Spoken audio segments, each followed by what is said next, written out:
प्रभु के महान प्रेम के कारण से अपना सब नाश नहीं भेल छी। जय मसीह आ नमस्कार मित्र सब, फिर से आजुक वचन कार्यक्रम में अहाँ सबके स्वागत करे छी।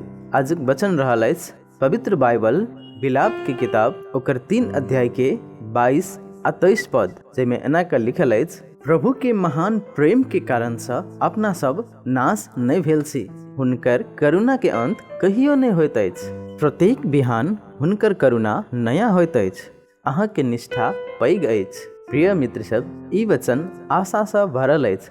जखन जीवन कठिन होइत अछि, जखन दुख, निराशा आ थकावट हमरा घेर लेत अछि, त परमेश्वर हमरा याद दिलाबैत अछि, हमर दया समाप्त नहीं भेल अछि। हमर गलती, कमजोरी आ असफलता होय तैयो प्रभु के करुणा हर दिन नया होइत अछि। हर एक बिहान नया सूर्य जकाँ परमेश्वर नया अनुग्रह लऽ कऽ अबैत अछि। बीतल काल के बोझ उठा कऽ जिय के जरूरी नहीं अछि, किएक तऽ आइ परमेश्वर नया शुरुआत दैत अछि। ओ विश्वास योग्य अछि। मनुष्य बदलैत अछि, परिस्थिति बदलैत अछि, लेकिन प्रभु कखन तो नहीं बदलैत अछि। आइ जँ अहाँ टूटल महसूस करै छी तऽ ई वचन अपनाऊ, प्रभु के दया आइयो जीवित अछि। आओ हम सब परमेश्वर पर भरोसा करी, हुनकर दया में बनल रही आ नया आशा आइए से शुरू करी। प्रभु के विश्वास योग्यता महान अछि। आमीन।